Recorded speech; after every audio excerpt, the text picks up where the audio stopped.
A tale of two halves. The Buffalo Bills take down the Titans 34-10 to go 5-2. We're going to recap the entire thing and much more on this episode of Circling the Wagons. Hi, I'm Bills defensive end Greg Rousseau, and you're listening to Nate and the Fellas on Circling the Wagons podcast on the Buffalo Rumbling Podcast Network. Nobody circles the wagons like the Buffalo Bills. Go Bills! Where else would you rather be than right here, right now? Hey, let's go Buffalo! Hey, let's go Buffalo! The Bills make me wanna shout.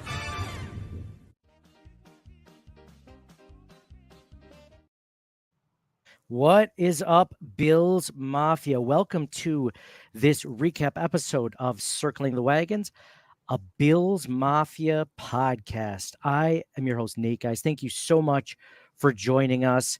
We are going to discuss the Bills' takedown of the Titans 34-10. It was a really interesting game. A lot of things to hit on. We're going to go over the victory. We're going to give our thoughts on the game, our sweet, sassy, molassy plays of the game, our Wall of Fame and Wall of Shame, and see if I bet you we have a Gettysburg of the game this week. I bet you have a Gettysburg. So, and then we're also going to talk about a giveaway that we're going to be doing on our podcast. Don't let me forget it. Mike and John, you probably will, but that's okay. I'm joined by my co-hosts, John and Mike. John, what's going on, little guy? What's happening?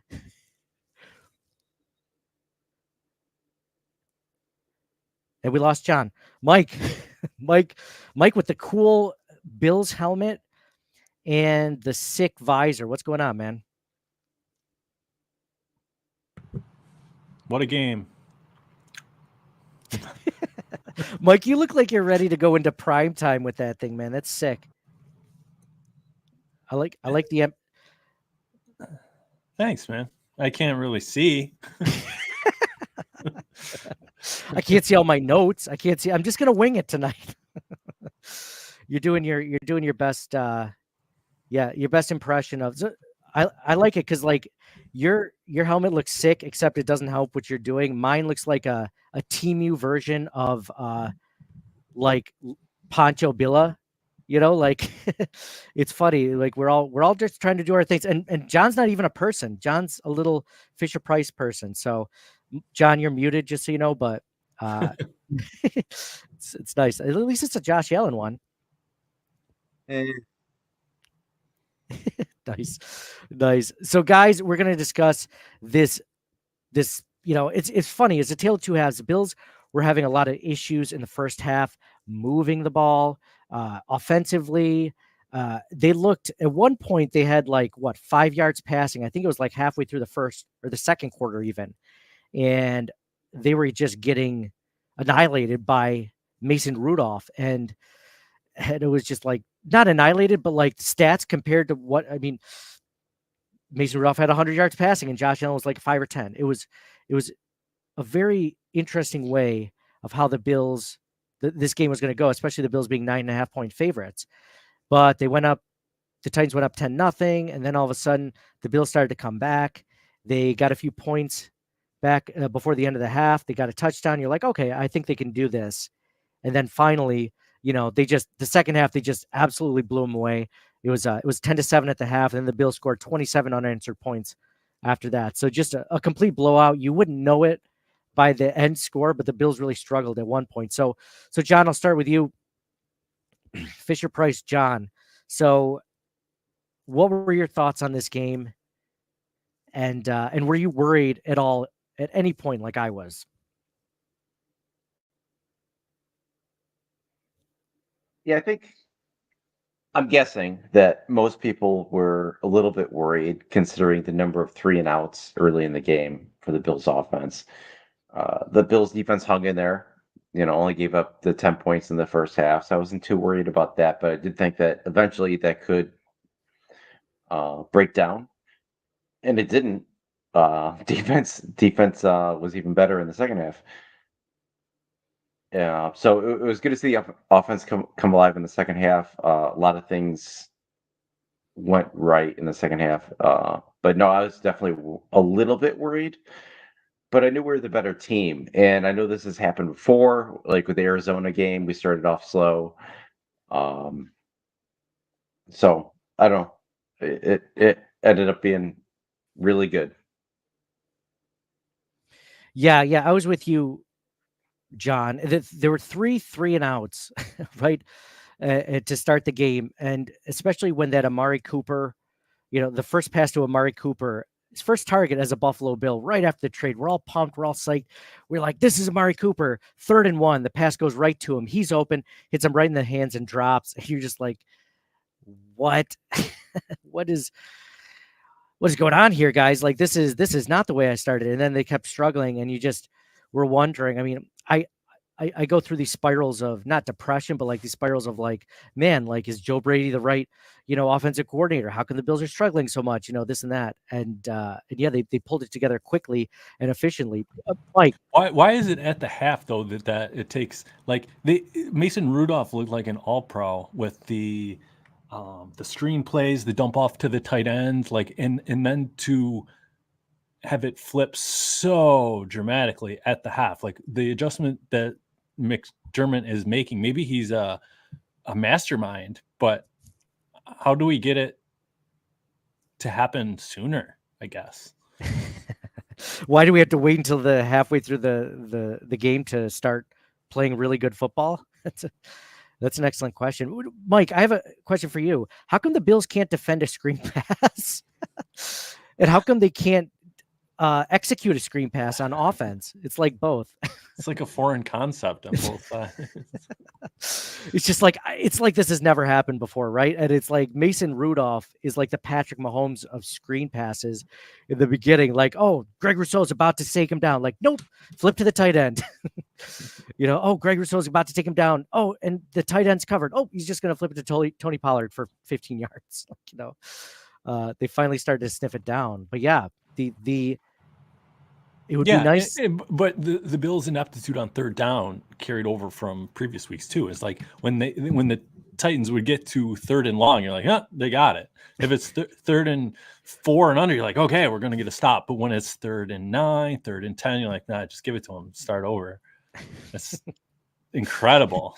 That never fails. I don't know if you saw the meme I posted, but it was like the picture of, I don't know if you've seen that meme. It's like a reel of that guy. I believe he's like Indian, and he's like holding like this vest, and all of a sudden like his like coat comes off, and then you realize he has no arms like on it. It's just like this big reveal, right? And I put basically like this is what the Bills offense is, the 3rd and long defense is. This is how they're reacting to anytime. Come on, guys, it'd be really nice if we got to stop here. And the third and long defense is just like, we can't. We have no arms. We just can't do this. So, yeah, I mean, hey, credit to them for picking up. The only thing that scares me about that sort of game planning is that what happens if you play a really good team and not a 1-4 team like the Titans, and they get up early, like the Ravens did, and they're up.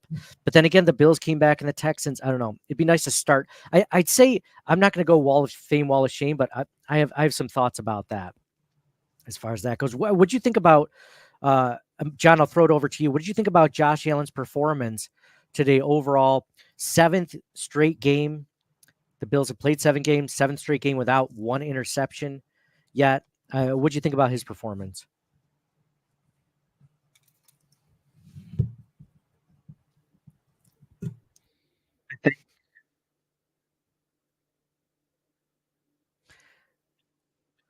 All right, it's not coming in. Oh, we tried to help you, but we're going to have to move on. John's like, I'll make up for it now. Dude, I guess the question is, how much do you attribute to just a natural regression to the mean, right? Like he gets killed last year with too many interceptions, some of which are his fault, and he's got to take better care of the ball, but a lot were not his fault. And this year he has, and he has admitted this, gotten lucky on some. So I think it's just the sample size is always too small when we're talking 3, 4, 5, 6 games. Like you're getting lucky on some, but made more of a concerted effort, sure. Do you think that there's going to be a regression to the mean in the second half of the season where he just starts throwing picks like crazy and we're pulling our hair out? What's our sample size? You're more the mathematician than me. Is it a whole season? So he Yeah, got screwed last year. Maybe this year he doesn't. Knock on wood. It doesn't catch up to him this year. I like how I'm trying to get into my phone to look up Josh Allen's stats, and my phone can't do Face ID because I have this Lucha Libre Bills hat on. It's just like, I don't trust you. You look like you could be a VP. Okay, so career stats. So Josh Allen normally throws. So last year he threw 18 interceptions. The year before that, 14. The year before that, 15. He's never really thrown more than 20 interceptions. And you're talking about a guy that consistently throws over 30 touchdowns, 35 touchdowns. So if it's going to be a regression to the mean in this season, and he's going to throw more like, 14, 15 interceptions, what do we have? 7 games in. We have 10 games left. So you're No, I talking. disagree with the premise. I think last year was an outlier. Oh, last year, him throwing 18 interceptions. Gotcha. Yes, Which isn't that what- bad. It's only a couple more than the year before that. He had 18 in 2023. He had 14 in 2022, and he had 15 in 2021. So you're not talking like he doubled it.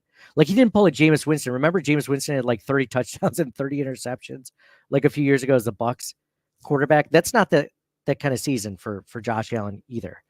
But then you have to figure too, like the knowledge is cumulative, right? Being able to read the defenses, and like one would hope as he gets smarter or more experienced to cut down on some of those mistakes. Yeah, absolutely. Absolutely. This was the highest yardage game that this is the first 300-yard game Josh Allen has thrown for this whole season, 323 yards. So actually, let's do it. Let's go into stats of the game. Well, do you attribute that to Coleman or Cooper? Coleman's performance, but Cooper opening it up. What if I just blow your freaking mind and I say I attribute it to Stephon Diggs? And the fact that Stephon Diggs is not there right now, so he doesn't feel like he has to force the ball. Yeah, but Diggs hasn't been there all season. Yeah, and that's when he's been doing well all season, and he hasn't thrown an interception. That's my point. Oh, that's kind of a non sequitur, what we were talking about. Okay. What do you mean? What I might have missed it. No, it's my ADHD. I can't. Sorry. It's not my fault. Oh, why was I such a jerk? Complete dick. But go ahead. No, I'm drawing I'm attributing the cause to Cooper. Okay, now we have Amari Cooper. Now it's going to open up Keon Coleman, and this I'm attributing. Oh, you mean just the success of the to today? Oh yes. Oh, sorry for the 300-yard game. Gotcha. Mm-hmm. Yeah. Okay. What we were talking about immediately prior to what. Yeah. I'm sorry. Yeah. Finally into it. 3 minutes later, I get you. I get the point you were making. And no, that's a terrible point. No, that makes complete sense. I mean, if the defense actually has to make sure that they lock down one receiver or that they have to roll coverage to one specific really good receiver, then it leaves things open for Keon Coleman to have a 100+ yard game, and leaves things open for Khalil Shakir to have 7 out of 7 targets. Absolutely. I agree 100%. So you're saying it's not so much like a very big surprise to you that he's passed for the most yardage he ever did after the Amari Cooper trade, because Amari Cooper is now here. Even if Amari Cooper wasn't the main reason why, and he was the second leading receiver, just barely, that it opened things up for other wide receivers for once. Correct. That is right. Okay, yeah. I'm with you, man. I agree. But to play devil's advocate, you love playing devil's advocate. Go ahead. No, I think the point's legit, but Cooper wasn't on the field for 2 of Coleman's long receptions. I don't believe. Which would belie the whole point of like, oh, the DB is paying attention to him at this time. But no, I think it's great for the receiving room. Love the signing. Paid nothing for him. Like, it's incredible. It's a 1-year rental essentially, and this That's Well, fine dude, with me. the guy's not used to Deshaun Watson and the Browns, and I think if the Bills can make a run into the playoffs, like maybe if he's a 10-year vet, like it's got to be totally different actually playing for something. So maybe there's a way the Bills can keep him. Yeah. I mean, I don't want to get that far because there's a lot of things that have to happen. But yeah, if he plays well and the Bills like him, why wouldn't they re-sign him? They'll have the cap space next year finally, after the Diggs dead cap, goes through this year and all that stuff. So yeah, agreed 100%. I love it. All right, let's go into stats of the game. Stats of the game brought to you by us. I'm so used to saying brought to you by Josh Allen, 21 for 33, 323 yards, 2 touchdowns. Leading rusher, Ray Davis. Now, this is interesting. Ray Davis had 41 yards on 5 carries and 1 touchdown. He was 8.2 yards per carry. James Cook, 12 carries for 32 yards, 1 touchdown, 2.7 yards per carry. So like 3 times as many yards per carry on, less than half as many carries. John, you are a James Cook proponent. You have been a fan of his ever since the Bills drafted him. Let James Cook, Captain Cook. Do you think that that's just the way that the game plan went, and it's just luck that Ray Davis outplayed James Cook in that level, or do you think there's something here? I like all three of their backs. I think Cook, Davis, and Ty Johnson are all very good. So whoever, if one's doing better one game than the other, to me, it doesn't matter. I think they're all great. Yeah, I think they complement each other well. I wasn't trying to be like, or to imply that one is better than the other, but I think there's something to be said about the way that they play the different play styles, and I think when one is doing better than the other, or something like that, then I think that it behooves them to change it up, because Ray Davis is not the same running back as James Cook. And James Cook looked good early and then just kind of dropped off a little bit with the way he was going. So I like the way that it's been going, but the way that they've been utilizing both of them, and both of them in the pass game. I'm a fan of Ray Davis. John, you were so pissed off when the Bills drafted Ray Davis in the 4th round. I think it had to do with the fact that he came from a really, sad story, and you don't like to hear those sad stories that often. So you kind of held that against him, but how are you feeling about the pick now? And are you glad that they took him? I wasn't that upset about it because it was 4th round pick. If it was in the top 3 rounds, I would have been upset. Well, what's funny is when we were talking about this, because I think we wanted another wide receiver on the board. We're like, hey, that you could take a wide receiver in the 4th round again. That might have been part of it too. Yeah. Yeah, You're the expectations. only person in America that does not like an underdog story. You're like a front runner. Well, yeah. You. Yeah. No, I mean, The no. fat I mean, cats I get don't. No, I richer. mean, I don't Corporate mind welfare. in underdog story, but the thing is, like, it almost seems scripted, like to a degree. Like you watch like a whatever show, Voice or What show are you American, talking, whatever. John? There's always like a story behind every person. It's like everybody can't have a story. What if it's just a regular dude? You're just always trying to keep the little guy down. So the fact that Ray Davis had like 12 brothers and sisters, he was in like so many different foster homes. There was one point where I believe the story went that he had 2 other brothers and sisters, so the foster family couldn't take 3, so he let his 2 other brothers and sisters go with that family. And like, what an amazing story! And John's I like, might be with it seems John on that. I might be like, does the kid get the pick? well. I don't know if the kid truly gets the pick. That's a good question. I've never been a foster parent. I'd have to see. Like, either way, though, it does. John, are you just fed up because of the draft always shows like a lot of sad stories, or it's like the Olympics where they show those like everyone came from nothing. They don't talk about the guy who's like came from like families that were had two parents that were doctors and like went to an Ivy League school or Yeah, something like that. Like that's and the stories themselves. It's just that it seems like every pick has a story, and I don't know. I don't know how to explain it. when they talk about Josh Allen being a farmer, everyone assumes that like he's on the farm farming. I bet you he wasn't the one doing that if I had to guess. I mean, I don't know a ton about farming, but if your dad owns a farm, I feel like you're not necessarily the one doing everything. Mi- Mike, we have a friend who's a farmer, and we we're gonna talk about the hay story, okay? Baling hay. So, John, get this.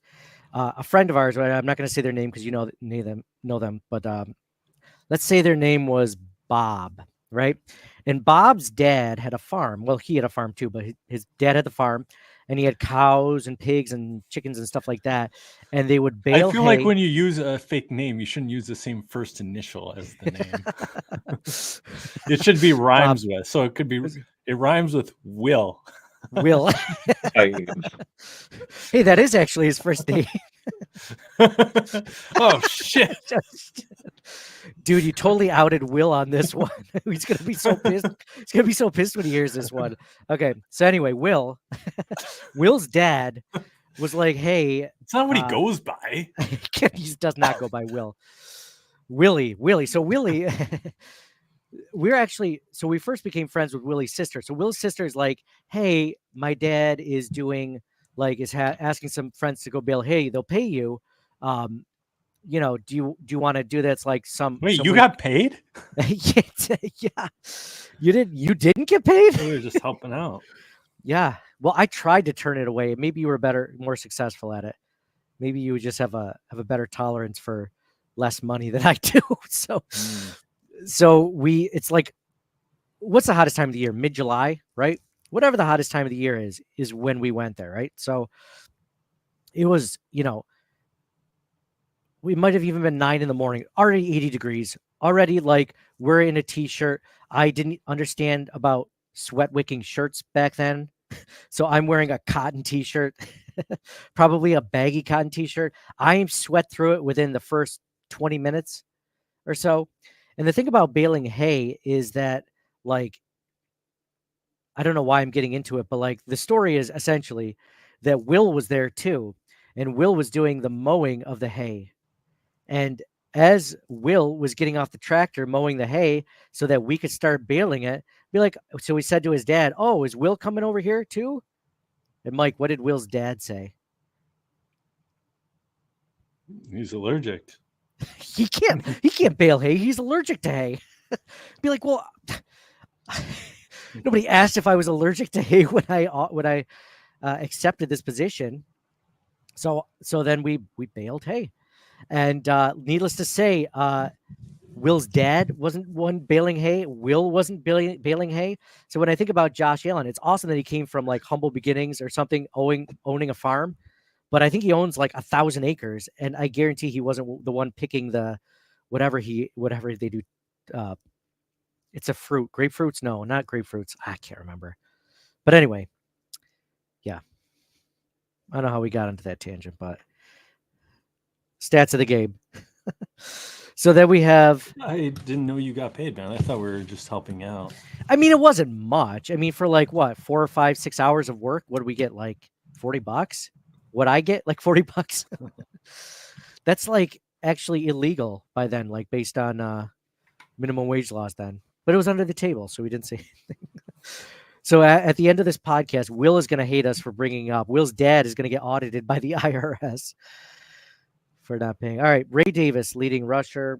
Josh Allen had 3 attempts for 1 carry, or 3 carries for 1 yard. Keon Coleman, the leading receiver for the Buffalo Bills, 4 receptions on 7 targets, 125 yards, 0 touchdowns. Do we have a nickname for Keon Coleman yet?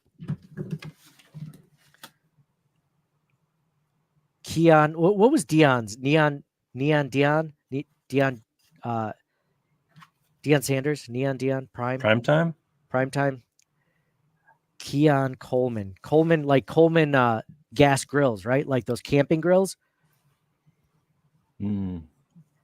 Keon's. I don't know. I'm I got to s- think.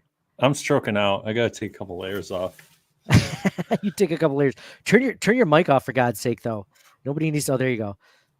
So, John, do you have ChatGPT? Let's see if ChatGPT can come up with a better nickname. But Keon Coleman, leading receiver for the Buffalo Bills. If anyone's listening, we have about, I think, 1,200 people watching live. If you have a better nickname for Keon Coleman, let us know. We don't really have one. Might have to resort to AI. Amari Cooper, the next leading receiver, 4 receptions on 5 targets for 66 yards and a Live? touchdown. What's that? This is live? We're going live. Yes, this is Oh, live. hey, everybody. John.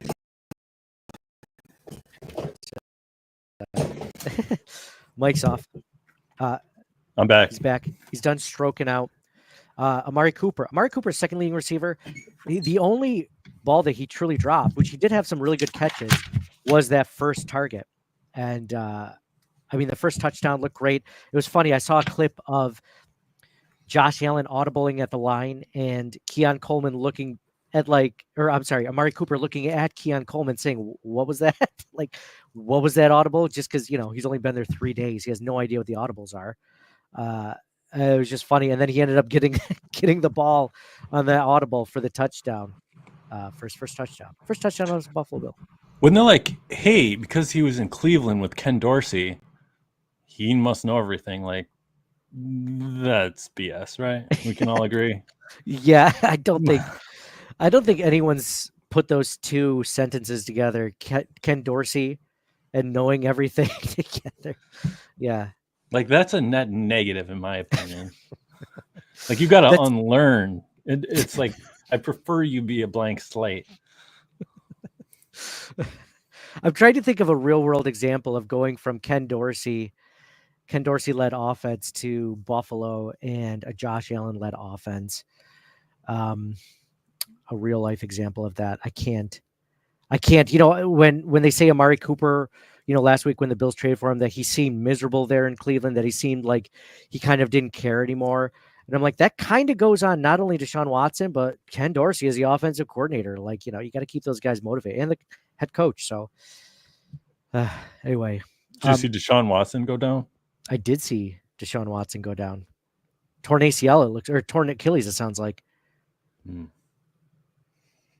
Did you see that the Cleveland Browns fans were cheering it? No. Yeah. Worst contract ever, right? Jeez. Oh, jeez. How happy are all the NFL GMs that just went down in flames so nobody else will ever get a guaranteed, was it $250 million contract? Dude, what is the incentive there if it's absolutely completely guaranteed? You know what that reminds me of? Andrew Jones. Remember the outfielder for the Braves like 20 years ago?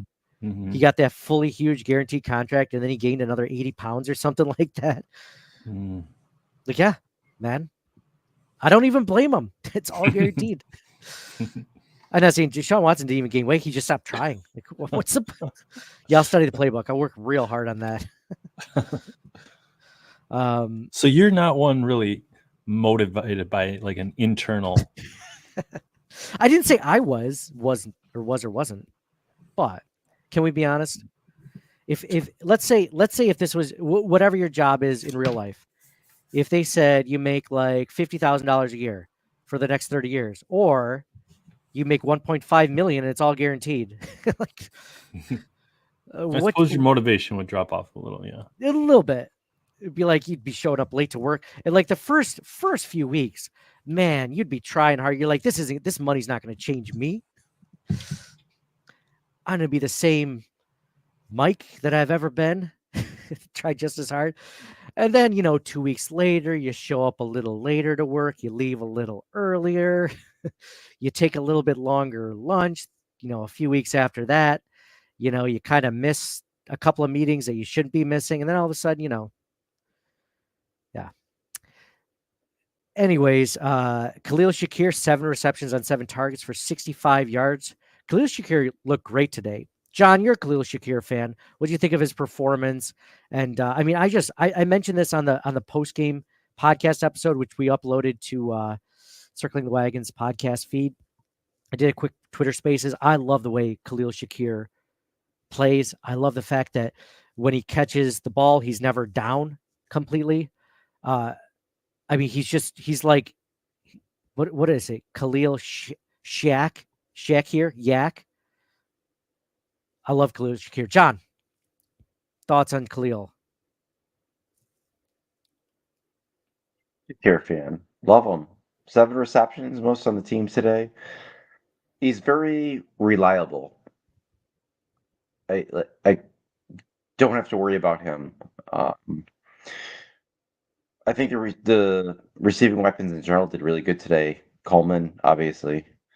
Cooper, aside from the first drop, he did really well. Kincaid and Shakir. I think the play of the game might be Brandon Beat for bringing Cooper in. And not only did Cooper contribute right away, but I think he took the attention away from some of these other guys, and they excelled uh, much more than they have in recent weeks. So, Yeah, this was the first time. Not only did the Bills have Amari Cooper on their roster, but this is the first time that like all of their weapons were healthy, right? Khalil Shakir was kind of healthy last week, but they didn't let him play a full snap load. I mean, the Bills were missing some players. So not only did they get, Amari Cooper, but now they have a healthy Khalil Shakir, and it showed. I mean, having all of their weapons healthy and on the field, 323 yards, man. It's no mistake. It's no coincidence. No. So then you talk about Dalton Kincaid, the next leading receiver, 3 receptions on 6 targets for 52 yards. And then Ty Johnson had that 1 touchdown from the 1-yard reception. Curtis Samuel, I'm surprised he hasn't got it started yet. I think he might still be dealing with an injury. And then he also got injured during the game. I don't know if he came back. I don't believe he came back. So, yeah. Yeah. So the Bills had 1 fumble recovery, 1 from Terrell Bernard, 1 interception by DeMar Hamlin. Greg Rousseau had half a sack. Dwayne Smoot had half a sack. Daquan Jones had a sack. AJ Epinesa had a sack. So the Bills. Epinesa almost had a taint, man. That would have just changed the whole complexion of the game. It was the Titans' first drive, right? Yep. Oh man, it's right to him. We were talking about the Bills covering screen passes or their inability to.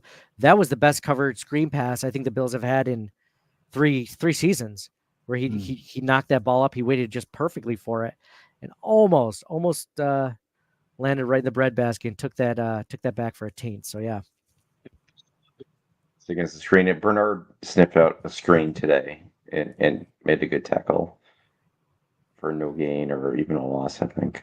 Dude, I don't want to get ahead of myself in Wall of Fame, Wall of Shame, but you might have just mentioned somebody that might have made mine. But yeah, great game. So those were stats of the game.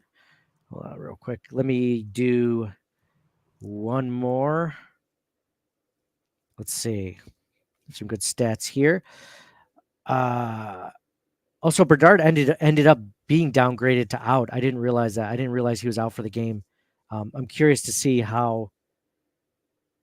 what ends up next week. If that ankle ends up being too much of an issue that he can't play next week. He's huge on that team. Let's see. Keon Coleman tallied his first 100-yard receiving game, hauled in 2 40-plus yard receptions in the game, raising his season total to 3 touchdowns. The last Bills rookie with multiple 40-plus yard receptions in a season was Gabe Davis in 2020 with 3. Amari Cooper recorded 4 receptions for 66 yards and a touchdown. His touchdown came on his first catch as a Bill, 12-yard pass from Josh Allen. Cooper is the first Bill to have his first reception with the team go for a touchdown since Matt Breida in Week 10 of 2021. Greg Rousseau's totaled 6 tackles, half sack, and 6 QB hits. His 6 QB hits are the most by any player in an NFL game this season. It also marks the most by a Bill in a single game since at least 2006. Wow. 2 shout outs there. All right. Before we get into Wall of Fame and Wall of Shame, let's go into Sweet Sassy Molassy plays of the game. All right, Sweet Sassy Molassy play of the game. John, I'll start with you first. What was your Sweet Sassy Molassy play of the game?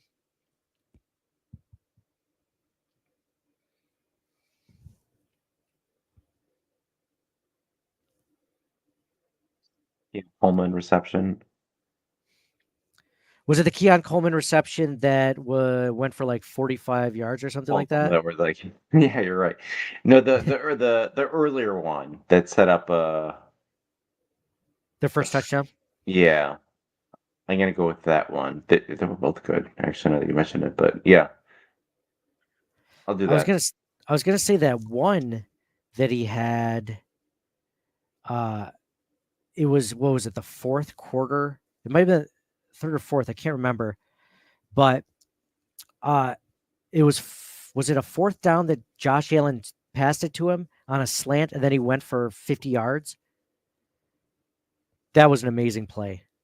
That was an amazing play. Not my Sweet Sassy Molassy play of the game. That was an amazing play. Mike, what was your Sweet Sassy Molassy play of the game?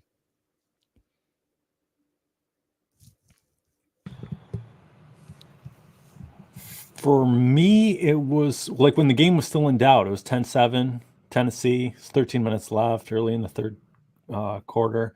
But it was a combination of two, right? The Titans were on their own 40, 3rd and 1. They were stuffed.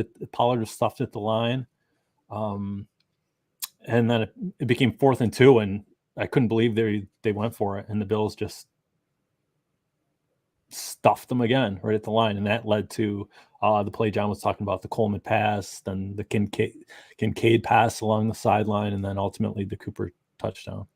But that defensive stop, like, completely changed everything. Was that in the third quarter, second quarter? It was the third quarter with like 13 minutes left. Yeah. Because that was I think that was the one where Amari Cooper got the touchdown, because that was actually the Bills had that big 4th and 2 stop. Is that the exact one you're talking about? Yeah. And then the Bills got the ball back and Amari Cooper scored that touchdown right after that. Oh, we are not on the same page today. Is that a different one? Okay. No, that's the one. That's the one. But Keon Coleman didn't score that touchdown.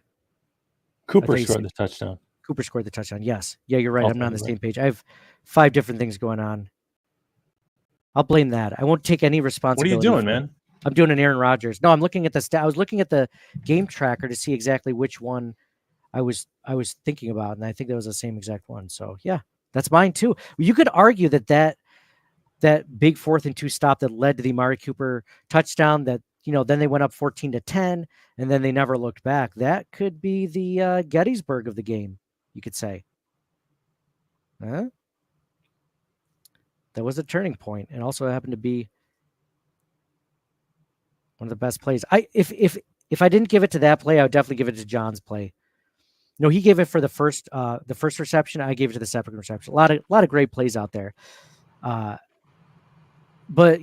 not speaking of plays, let's go into Wall of Fame and Wall of Shame. By the way, if you are watching this live, we're up to almost 1,500 views right now live. If you are in Facebook, Twitter, Instagram, YouTube, whatever you're watching this on, if you want to type in your Wall of Fame or Wall of Shame now, I can share those with the group, but we're going to give ours right now. So, John, I'll start off with you on this one. Wall of Fame. Where do you go there? Yeah. Say again, please. Give it to everybody on the team, or will Mike yell at me for saying that? Mike?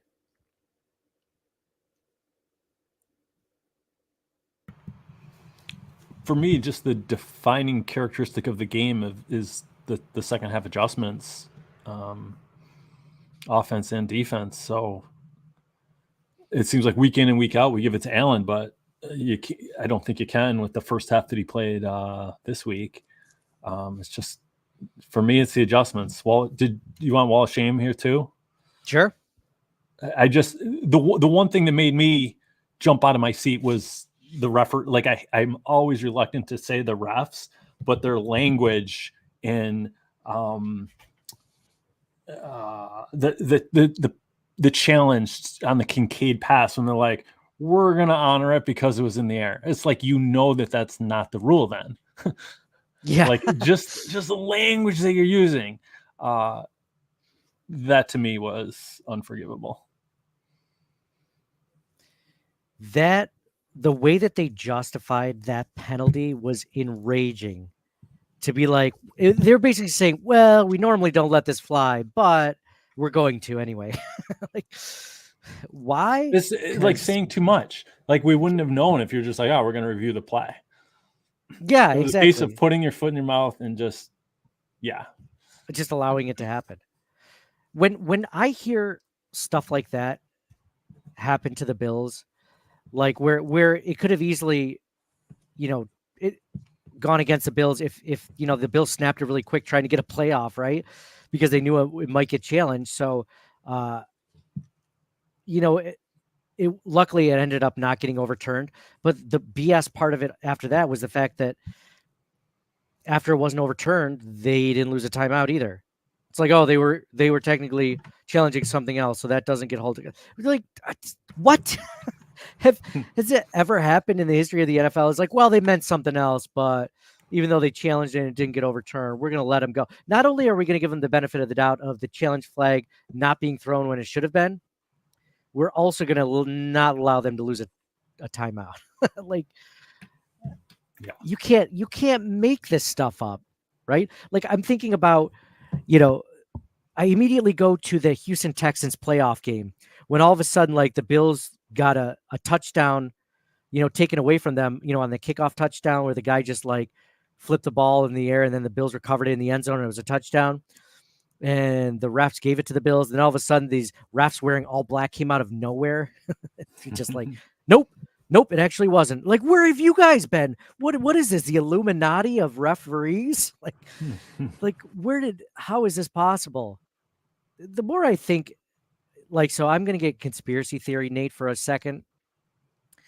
When I see BS things like this happen to the Bills that I've never seen happen to any other team in the history of the NFL, I think the NFL doesn't want a team in Buffalo. Like, they're doing everything they can to like make this franchise win less games so that we cannot keep this team in Buffalo because they do not want, like, you know that there are like 20 other cities that the NFL would rather have a football team in other than Buffalo. Buffalo is by far the smallest market. I'm almost positive it is. And like, they would love one in Austin, Texas. They would love one in so many other cities in the US. Sorry, I just had to kill a mosquito hanging around my basement. My lovely basement you can see in the background. But I just get conspiracy theory, Nate. And I'm like, the NFL doesn't even want one. It's like that Madden game, like when you're playing Madden and your team's like 12-0 because you're crushing everyone. And all of a sudden, like on every snap, like your quarterback fumbles the ball, your running back fumbles the ball, or, like all these things go against you. You get burned deep that you've never gotten burned deep all season. It was basically like the makeup game. Like, men's like, you're not going 16-0 or 17-0 in this league. Like, you are going to lose one. And today's the day. I don't know. Isn't Green Bay smaller? That's a storied franchise. When I worry about conspiracy Nate falling too far down the rabbit hole. Green Bay is pretty small. It might just be Green Bay. I think it's just if I own one of the teams, what do I care? I get it. Actually, Buffalo is less than Green Bay, so, but yeah. Well, you're thinking as a conglomerate of the whole entire NFL, if you have a stake in the NFL and you're one of the major owners, why would you want them to stay in Buffalo? Like, you want to make more money. You don't make more money by having it stay in Buffalo, right? You'd have it go to a bigger city. And there's probably 10 to 15 other bigger cities. I mean, there's probably a lot more than that, but that you could easily have a franchise and make a lot more money. Yeah, but Oh man, relative to if I own the team, right? What's what that percentage? 1 of 32 if we get Buffalo to go somewhere else. It's so minuscule. dude, they 1 of 32. That's like, let's say their margin for the NFL like goes up another 2%. So it's like it's a $50 billion industry, right? And another 2%, that's $500 million. No, that's 50 million. No way. I don't know how much it is. 500 If million. I'm Jerry Jones, I'm worried about the Cowboys, and well, he's the GM, so I can't say he's worried about his GM, but he's worried about his team. He's not worried about If that was the case, Green Bay or Buffalo moving. They're always trying to make it bigger and expand. Though they're playing games in Germany, in Mexico, in Brazil, in But that's the whole the UK. expanding the entire pie. Yeah, but they want to expand in the US too. Like they're trying to get more people watching the game, like children. Other types. Put of a poll up, man. I don't know.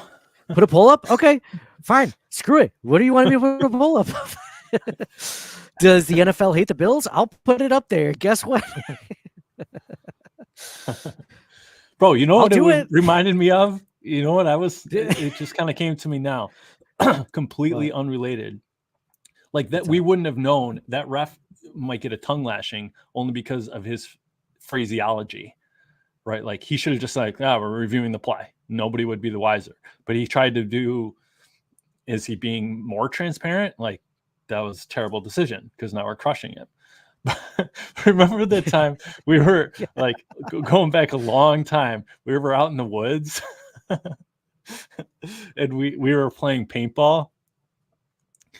Yeah. And we were on someone's land. Like, of course, there are no trespassing signs all over. We were on the woods, but somebody came out. We were walking by, and it was like, "Oh, how are you? Good. How are you?" And then we had made it safely past, and then we piped up and we're like, "Oh, is it okay that we're playing paintball?" He's like, "Absolutely not." All we had to do was keep our mouths shut. We were in the clear. That was probably me, wasn't it? Who said that? Was that me or was that someone else in our group? That might have been me. It might have been you. Yeah, sounds like something you do. Right? But like we would never know if that ref hadn't said anything. Yeah, you were also like 14. You were like, yeah. No, you can't play it. Is it okay that we're hunting deer on your property right now? We're mining for oil and gold. Is that okay? He should have been like, as we walk by saying hi and our wait people. here, I'm going to get the police.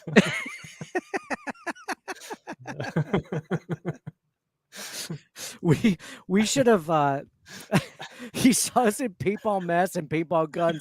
Just like, hey, you guys aren't playing any paintball on my property, are you? I think the what puts it over. I think we hit all our stuff. Oh, did we? So we were smart enough to hide all of our stuff to make it look like we weren't playing paintball, and then you come along and say like, it's cool if we're playing paintball, right? That thing that we were trying to hide from you. Yeah, absolutely. Your example of the hunting deer was that like medieval England, like where they? Oh no, you hunt can't do that. on like the king's land. They Oh yeah, that too. You can't do that too, but you still can't do that now. Like people obviously get, yeah, but it'd angry be if even you're- funnier if it was back then because they killed you. Oh yeah, You're like, that's oh sure. It's okay that we are hunting deer on your land, sire.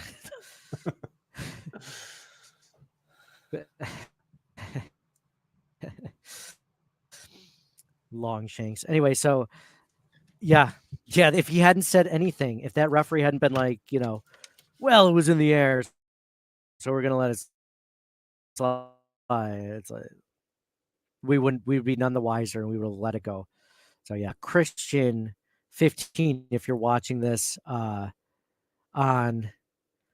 YouTube or the streaming, he says, thank you guys for removing the mouth coverings. The sound is so much better. Plus, I'm getting used to the different face coverings.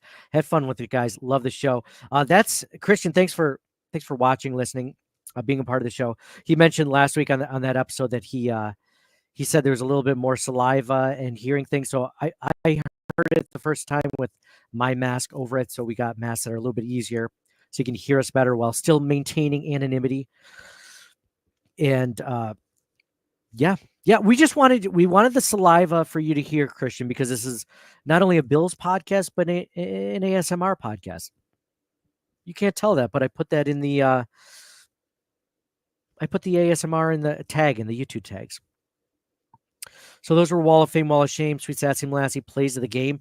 Now let's get into hot takes from Bills Mafia. John, any hot takes from this game, for this win from Bills Mafia, being a Bills Mafia podcast, official Bills Mafia podcast? Anything about Christian's thing about the mouth coverings? Anything you want to say? I think like we expected to win this game and we did. Uh, yeah, I mean, we're in firm control of the division. So, it's really just going for the 1 seed, I guess. You got to hope for the Ravens and Texans and Chiefs to lose some games. But other than that, I mean, we're going to make playoffs. So we're going to get in there and we'll see what happens. Yeah, Dolphins lost again today. The Seahawks are 4-3, so they're not a pushover. But then they play the Dolphins after that, the Colts after that. I mean, nobody truly worries you that much. It's not until the Chiefs play the Bills at Highmark Stadium in Week 11 at 4:30. So that'll be the one that really, But again, you're right. This was so not a really hot take there, John. Just saying this is a game we should have won, and we did. So you're right on that one. Not super hot. Okay. So after every game, we post. If you're not following us, please do. We're at CTW Pod on Twitter. After every game, we post Wall of Fame and Wall of Shame. Or I'm sorry, what is your hot take of this Bills win? And Bills Mafia coming together with a hot take. Let's see. We have. Let's start at the bottom. Because I was reading some of these on the episode, the Twitter Spaces episode. So if you haven't heard that, please check it out. Zach Moots says this team is crazy. We played maybe 50% of team potential today and put up 34. If this team could just play to 100% for entire games, we'd easily be the best team in the league. Absolutely on that one. Lil Pasty says the Chiefs shouldn't have let us get Keon Coleman. I love that one. Clearly referring to the Keon Coleman or the Xavier Worthy trade that the Bills let the Chiefs get Xavier Worthy. Scorpio King says Cook should be the backup. Ooh, that is a hot take. John, you mentioned you like all three running backs. Gun to your head right now. Who do you put as a starting running back next week? Both guys, if let's say they're both completely healthy, Cook or Ray Davis?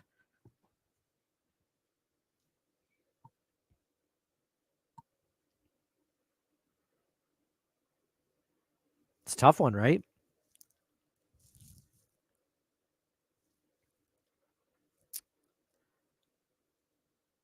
Okay. Well, I haven't heard you, so maybe our connection is bad, but Harry Gooch says right after that, I need more Ray Davis and less Cook. OC needs to figure out how to call a first half. He's going to be if OC needs to figure out how to call a first half, he's going to be what costs the Bills more than personnel. Babbage is legit, and we need to put some respect on his name. Allen didn't need a number one wide receiver, but damn, is it fun to watch him with one? Absolutely. I love that. I can't disagree that we need to see more Ray Davis. One of the things, not only was Ray Davis like a better receiving running back than I think James Cook was coming out of college, but Ray Davis is known for picking up pass blocks. So I'm not saying James Cook is bad at it. He's getting better at it. But I think that was one of Ray Davis's fortes. So, uh, I mean, there's not a lot of negatives to Ray Davis over James Cook in that respect, except that it's less likely that Ray Davis will probably break one, right? I mean, that's kind of what it is because Ray Davis, I think, is better at breaking tackles. He's just not as fast as James Cook. I think he's better with the ball, catching it and stuff like that. So we'll see, man. I think he deserves more snaps for sure, more touches and more snaps. I don't know if I'm ready to say he needs to be the starter over Cook. Kevin Rad says, worst first half team in the league, best second half team in the league. Glad they can make adjustments, but WTF are they doing during the week? Whatever, just keep stacking wins. Yeah, Kev, I'm with you, man. Just keep stacking wins. Jacob Schoberl says, Amari Cooper makes the rest of the receivers better. Yeah, absolutely. He makes the entire team around, or the entire offense around him, better. For now, at least. Well, Big R, our guy Big R says, Wall of Fame, Josh, Keon, and the defense. Wall of Shame. First half offense. I didn't even do Wall of Shame. I was actually, Big R is like, I swear to God, he's like my burner account. The way he thinks, and we DM in the background. He's hilarious, and we've had him on Spaces. I was legitimately going to put first half offense on the Wall of Shame. John, did we even get your Wall of Shame? We got John's or Mike's Wall of Shame. Was the officiating? John, did you give a Wall of Shame? I don't believe so. The multiple 3-and-outs to start the game for the offense.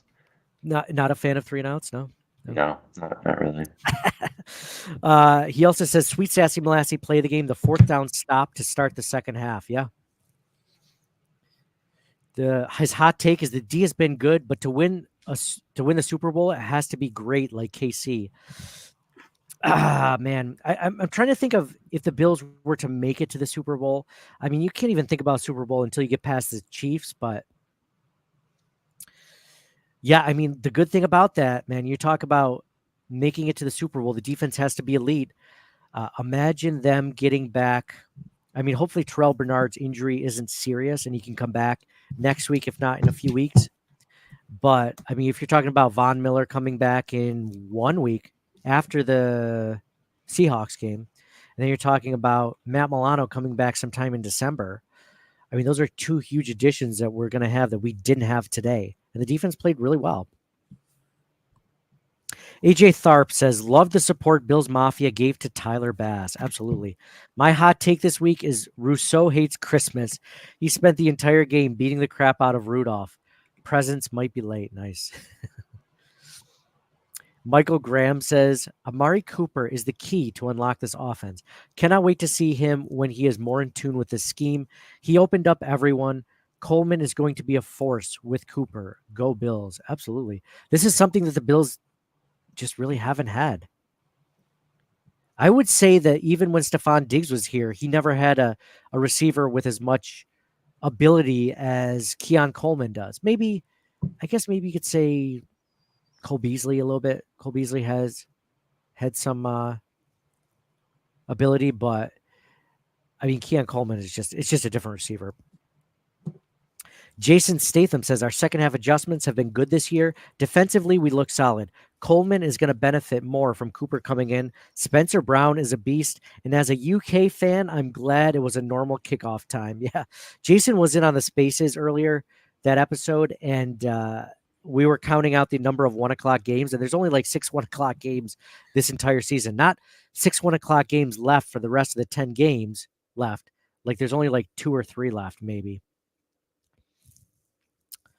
Cynico writes, the Cooper trade worked out, and Keon is finding his stride and chemistry with Josh. Thanks, Casey. Tyler says the Bills, the offense still isn't quite right. Can't disagree with that. I think I'm hoping that the big thing that they change is their slow starts. Bill Lasso says, whoever is doing the initial game plan is not doing a good job. I'm not sure if it's all on McDermott, but something has to change. Having Amari is going to open up so much more, even just from last week. Feels like more guys are open.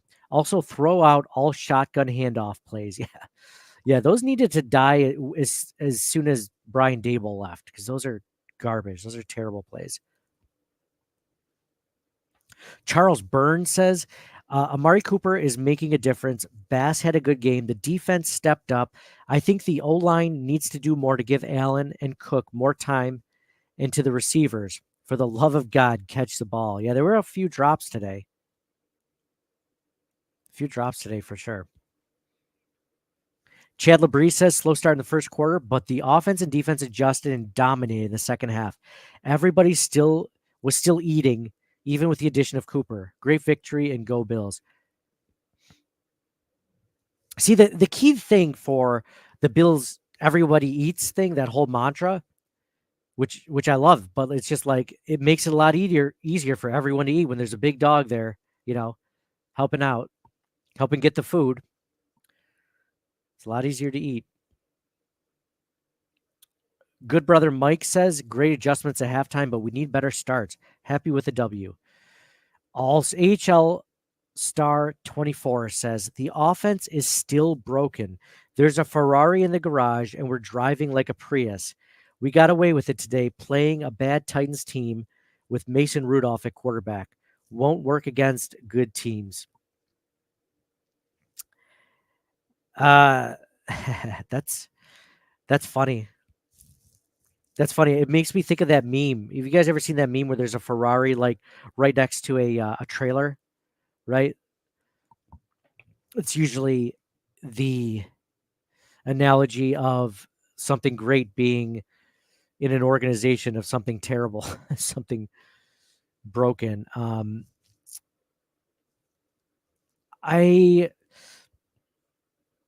I don't disagree with what AHL Star 24 is saying. The offense isn't completely broken. It's just not maximizing its potential right now. Like if you were to give a Bills like out of 100 of meeting their potential, I'd say they're like 60, 70. And it's only because their second half was as great as it was. I mean, if you're going purely based off the first half, I mean, you're talking like 10 to 15, right? Like it was awful, but then they made up for it. I'm going to make up for it now. And they did. So yeah. Mike, we lost you for a minute. Do you have any hot takes from this game before we end this one?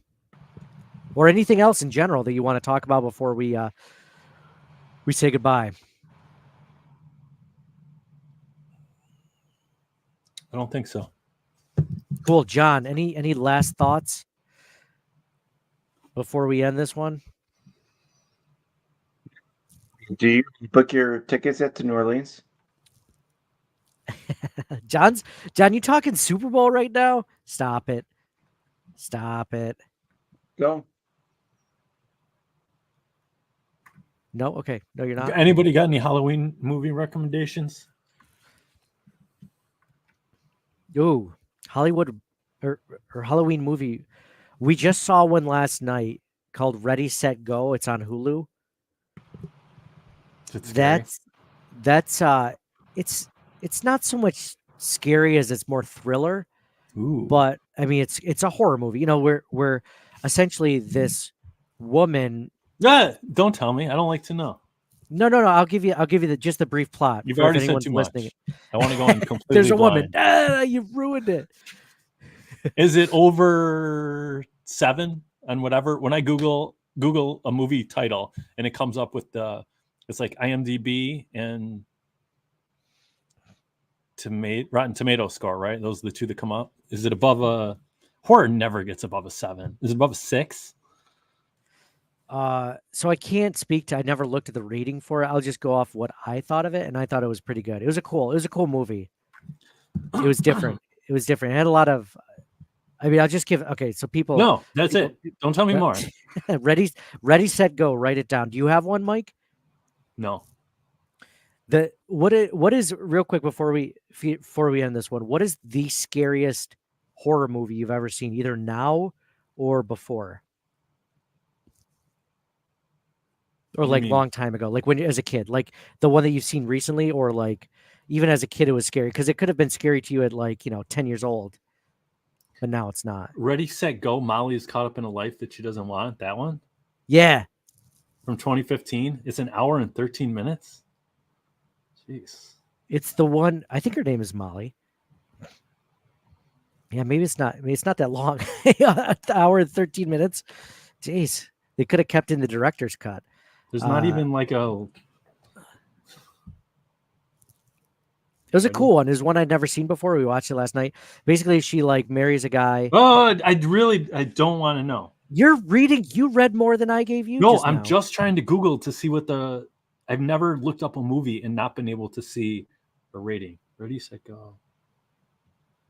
Okay, hold on. Look, I'll find out. Ready, Set, Go on Rotten Tomatoes. Set, Go. Can't even find it. Rotten Tomatoes. Oh yeah, it's not on. You sure you have It's the not name on. right? That's the one where Maybe. they woke up and it was all a dream, right? John. Go to Hulu and go to like your recent watches.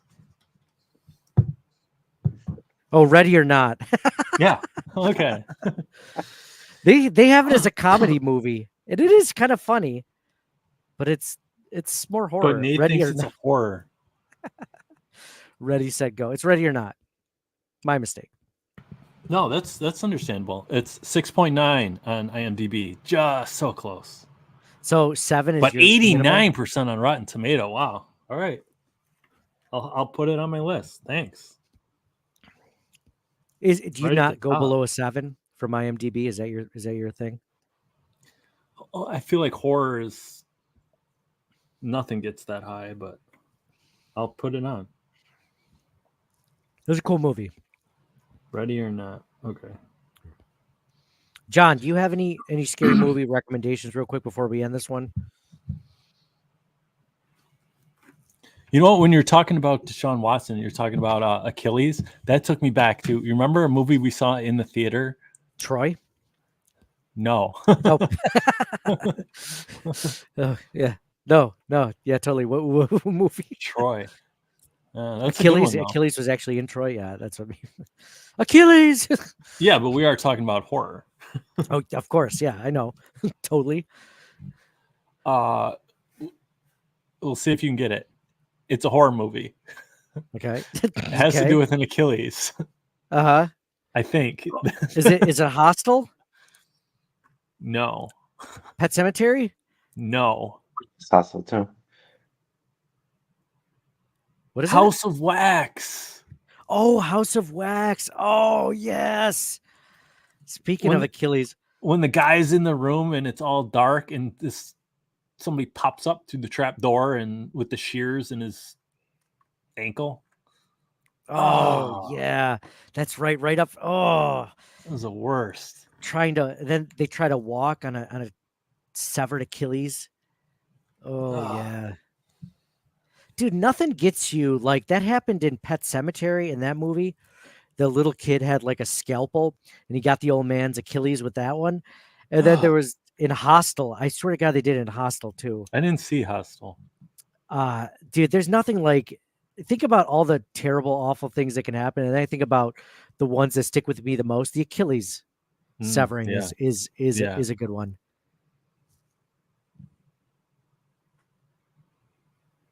That's a good one. So, Mike, any scary movies for you, real quick, before we end this one? No. There's one of the scariest movies I've ever seen, and still to this day, I think, and I think it's just the paranormal ones scare me more than like Texas Chainsaw Massacre. Like that's a good movie and it's scary at parts, but it's not like I don't think about it after it's done. You know, I'm not worried that there's going to be Scarface like hanging out in my backyard. Like could be a serial killer, could be like Ted Bundy, sure, but like that Scarface or whatever doesn't scare me. But like movies like Paranormal Activity scare the bejeebus out of me. Because more relatable. Like It's it could not happen. even it's not even that it's relatable or that it could happen, that I know that it's happened to anybody or that like I can see it happening, but it's just like that unknown of like a ghost or something that you can't control or face or see. You know what I mean? Like that's That's the I only saw scary. one. Didn't they kind of make it into a franchise where it just kept going? Yes, but that's not even the one that's scary. And of course I completely lose the name of it. It had Ethan Hawke in it, and it's just something. It basically just means how like sinister something is. It's not sinister though. Or is it sinister? Yes, it's sinister. Another name for how sinister something is. It's called sinister. Like I love the Insidious movies, but like Sinister is just creepy AF, man. Mm, That's just oof. I would recommend it, but like I don't know if I'll ever watch that movie again because of how creepy it was.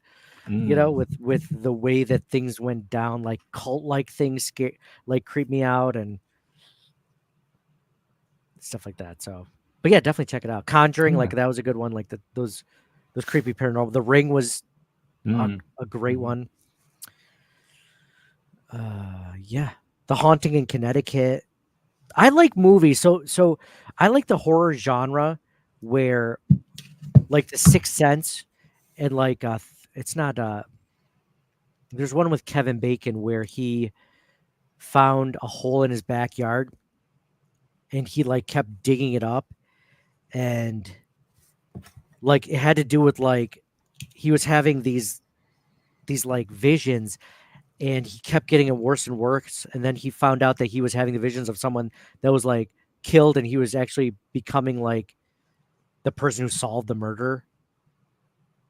uh I'm gonna come up with it, but like I like that, like Sixth Sense, stuff like this. Stir of Echoes, that's what it's called. Stir of Echoes, that was a good one. But anyway, we gotta end this one. Thank you guys so much for listening. Appreciate you guys being a part of the show. Oh yeah, giveaway real quick. Uh, Daryl Talley, Daryl Talley signed jersey. Daryl Talley signed jersey. We're gonna give this away right before the bye. And if you're going to ask how to get that jersey, leave us a 5-star review on Apple Podcasts, or you can screenshot it and take a clip of it through Spotify or whatever you use it. If you comment on this live stream, you are automatically entered. If you comment on our YouTube page, leave a comment there, you are automatically entered. So there's the 3 ways: leave us a review, comment on a YouTube stream or whatever, or on the posted video, or here in the chat. So Christian 15 that says, "Thank you guys for removing the mouth coverings." Yeah, you're in, Christian. You're in. So thank you guys all for listening. Appreciate you guys discussing this huge Bills victory. Great win by the Buffalo Bills. Signing off for John. I see dead people. Let's go. for Mike. Go Bills. Looking forward to next week. And for me, Nate, get your tickets for New Orleans. Like John said, we're going to, great win. We're going to talk Seattle Seahawks next week. And go Bills.